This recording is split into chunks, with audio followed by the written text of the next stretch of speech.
السلام علیکم ورحمۃ اللہ وبرکاتہ۔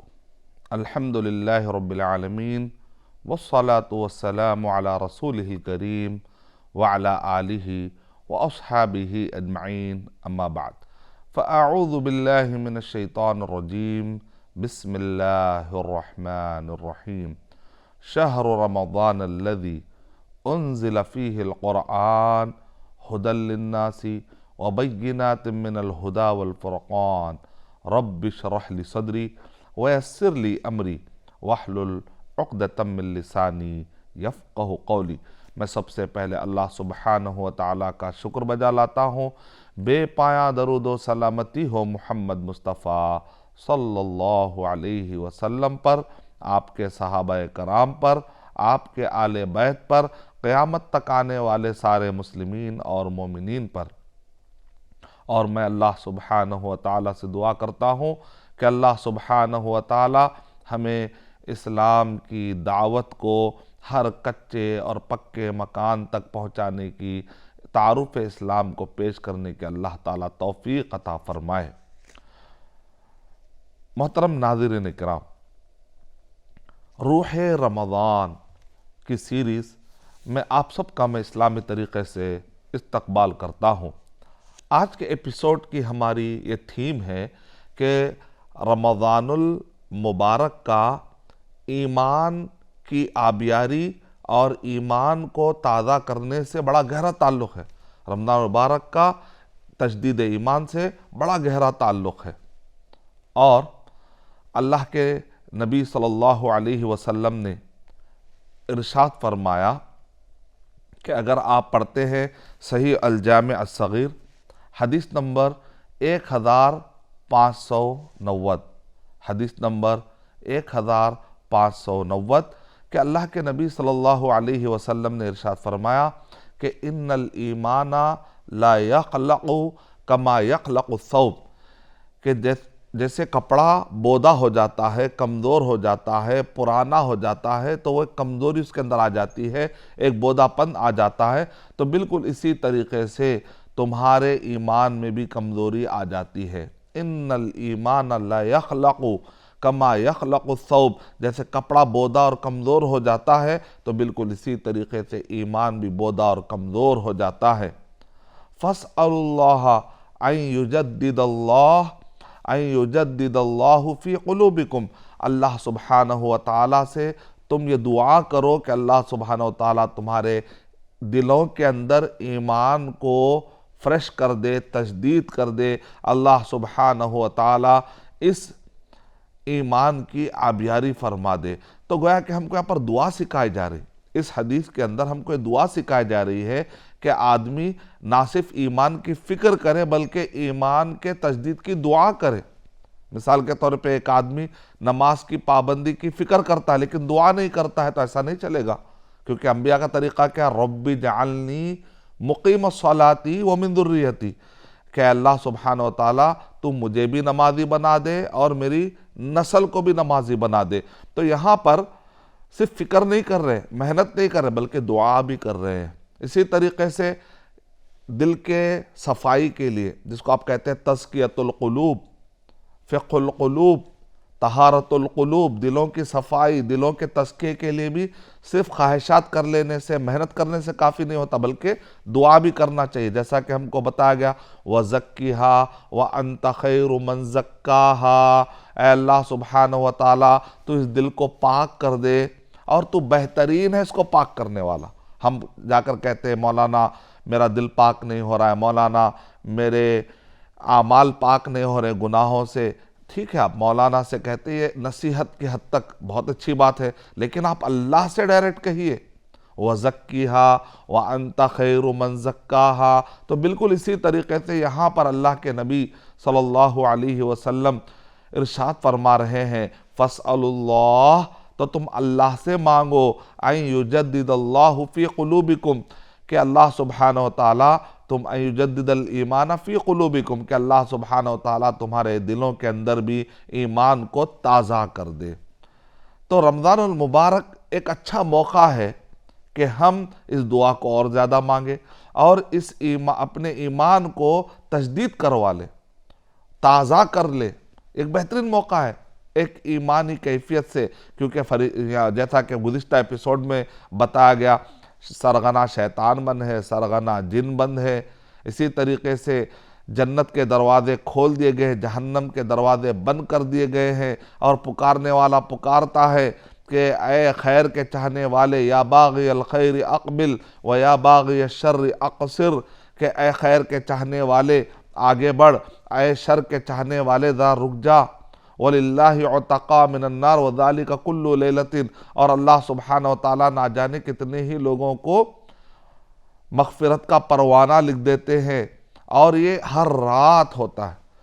تو یہ جو حدیث کل تفصیلی طور پر اس کے حوالے اور اس کے معنی اور مفہوم کے ساتھ اس سے پہلے ایپیسوڈز میں نے بتائی تھی، تو اس حدیث کی روشنی میں یہ ہم کو پتہ چلتا ہے کہ ماحول بن رہا ہے، رمضان مبارک کے اندر ایک بہترین ماحول بن رہا ہے۔ اس ماحول کے حساب سے اگر دیکھا جائے تو بہترین موقع ہے کہ آدمی اپنے ایمان کو تازہ کر لے، اور یہی وجہ ہے کہ میں نے ارادہ کیا ہے کہ رمضان المبارک کا ایمان کے 6 ارکان سے بڑا گہرا تعلق ہے، اسلام کے 5 ارکان سے بڑا گہرا تعلق ہے، اور احسان سے بھی بڑا گہرا تعلق ہے۔ حدیث جبرائیل صحیح مسلم حدیث نمبر 8 کے مطابق یہ ہے کہ اللہ کے نبی صلی اللہ علیہ وسلم کے پاس جبرائیل علیہ السلام آتے ہیں، اور آ کر اللہ کے نبی صلی اللہ علیہ وسلم کے پاس کچھ سوالات کرتے ہیں۔ تو اس میں سے جو سوالات ہیں اس میں سے ایک سوال کیا ہے؟ مل ایمان، مل اسلام، دوسرا سوال، تیسرا سوال مل احسان، اے اللہ کے نبی صلی اللہ علیہ وسلم ایمان کیا ہے، اور ایک سوال اسلام کیا ہے، اور ایک سوال احسان کیا ہے۔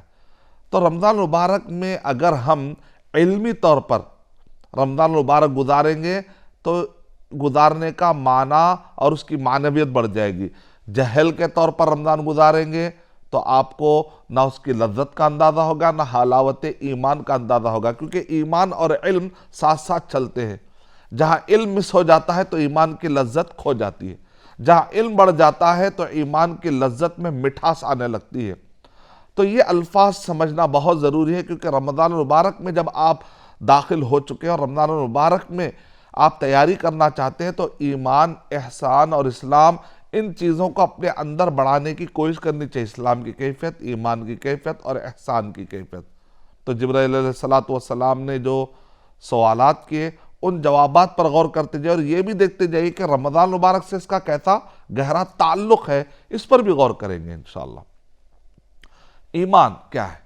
تو اللہ کے نبی صلی اللہ علیہ وسلم جواب میں عرض کرتے ہیں، صحیح مسلم حدیث نمبر 8 کے مطابق، تؤمن باللہ وملائکتہ وکتبہ ورسلہ والیوم الآخر والقدر خیرہ وشرہ، ان تؤمن باللہ وملائکتہ وکتبہ ورسلہ والیوم الآخر والقدر خیرہ وشرہ، یعنی ایمان کے 6 ارکان ہیں اور اسلام کے 5 ارکان ہیں، شہادت اللہ الہ الا اللہ وانی رسول اللہ، واقام الصلاۃ وایتاء الزکاۃ وصوم رمضان وحج البیت من استطاع الیہ سبیلا۔ اسلام کے 5 ارکان ہیں اور ایمان کے 6 ارکان ہیں۔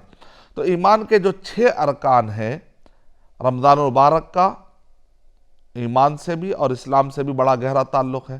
اللہ پر ایمان لانا، پہلا کیا؟ ان تؤمن باللہ، اللہ پر ایمان لانا، وملائکتہ، فرشتوں پر ایمان لانا، وکتبہ، اللہ سبحانہ وتعالیٰ کی طرف سے نازل کردہ کتابوں پر ایمان لانا، ورسولہ، اللہ سبحانہ وتعالیٰ کی طرف سے بھیجے گئے رسولوں اور نبیوں پر ایمان لانا، والیوم الآخر، اور آخرت کے دن پر ایمان لانا، اور والقدر خیرہ وشرہ، تقدیر کے اچھے اور برے ہونے پر ایمان لانا، تقدیر کے اچھے اور برے ہونے پر ایمان لانا، یعنی کہ تقدیر کبھی کھٹی ہوتی ہے اور کبھی مٹھی ہوتی ہے۔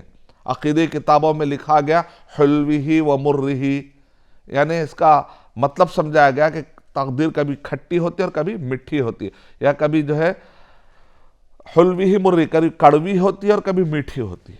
یعنی الفاظ پر غور کر کے محدثین نے، فقہا نے اور علماء عقیدہ نے جو الفاظ استعمال کیے اس پر بھی ذرا غور کرتے جائیے. تو ایمان کے جو 6 ارکان ہیں، رمضان سے اس کا بڑا گہرا تعلق ہے. جب آپ کہتے ہیں اللہ پر ایمان لانا، جب آپ کہتے ہیں اللہ پر ایمان لانا، تو ظاہر بات ہے یہ رمضان مبارک لانے والے بھی اللہ سبحانہ و تعالیٰ ہے، یہ رمضان مبارک کا ماحول قائم کرنے والے بھی اللہ سبحانہ و تعالیٰ ہے، یہ چاند دیکھ کر جو ہم شروع کریں اس چاند کو پیدا کرنے والے بھی اللہ سبحانہ و تعالیٰ ہے، سورج غروب ہونے پر ہم افطار کرتے ہیں سورج کو پیدا کرنے والے بھی اللہ سبحانہ و تعالیٰ ہے. تو یہ کائنات کا پورا جو نظام چلانے والے اللہ سبحانہ و تعالیٰ ہے. تو بندہ جب روزہ رکھتا ہے تو چھپ کر بھی نہیں کھاتا، وہ چاہے تو ٹوائلٹ میں، باورچی خانے میں، روم بن کر کے کھا سکتا ہے. آخر وہ کون سی طاقت ہے جو اس بندے کو روک رہی ہے؟ وہ چاہے تو کھا سکتا ہے چھپ کر، لیکن وہ نہیں کھاتا ہے. کیوں نہیں کھاتا ہے؟ کیونکہ اللہ اسے دیکھ رہا ہے.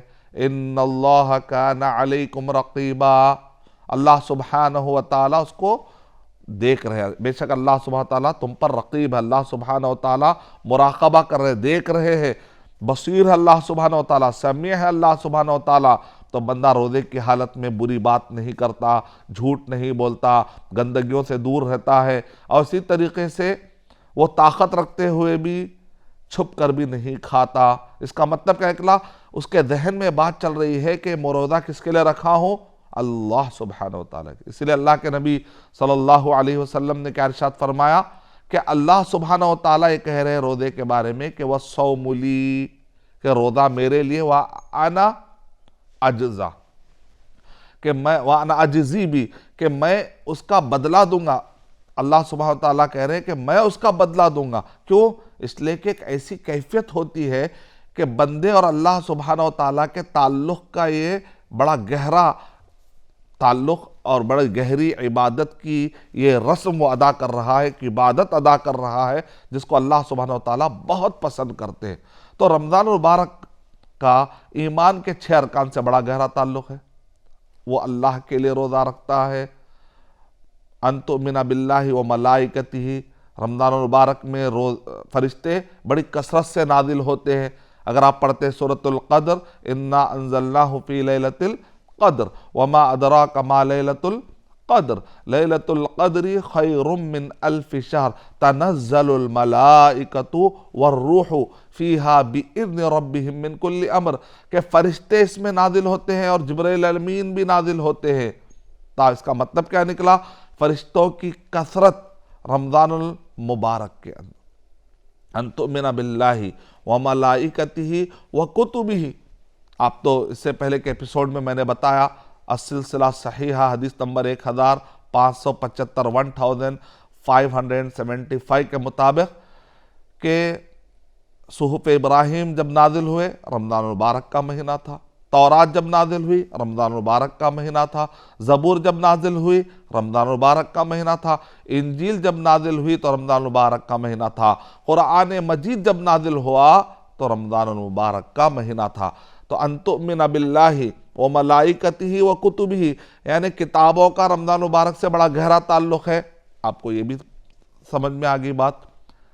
ان تؤمن باللہ و ملائکتہ و کتبہ و رسلہ، قرآن مجید نازل ہوا اللہ کے نبی صلی اللہ علیہ وسلم پر، اقرا، اور اللہ کے نبی صلی اللہ علیہ وسلم کے نبوت کا آغاز ہو گیا. اس کا مطلب رسولوں کے مشن کا آغاز بھی رمضان مبارک سے ہو رہا ہے. کتابیں نازل ہونے کے بعد ان کتابوں کے مطابق تبلیغ کا حکم تو خود ہی مل ہی جاتا ہے.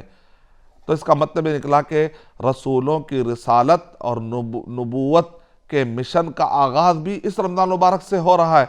تو اے مسلمان، اے اللہ کو چاہنے والے، کیوں نہ ہم بھی اپنے اس مشن کا آغاز کر دے کہ میں بھی علم، عمل، دعوت اور صبر سے جو سورۃ العصر میں کامیابی کی کنجی بتائی گئی ہے ان کو میں بھی اپنا لوں گا، اور میں بھی اپنے زندگی کا ایک آغاز کروں گا، ایک انقلاب برپا کروں گا، ایک تجدید کروں گا، ایک تجدید عہد کروں گا، تجدید وفا کروں گا، اور اپنے آپ کو اللہ کے نبی صلی اللہ علیہ وسلم کے بتلائے طریقے کے مطابق، صحابہ کرام کے زندگیوں کے مطابق اپنے آپ کو ڈھالنے کے عظیم پہل کروں گا۔ کیوں نہ ہم بھی شروعات کریں، اپنے ایک مشن کا آغاز کریں کہ میں علم، عمل، دعوت، صبر، ایمان اور عمل صالح سے اپنے آپ کو منور کر لوں گا۔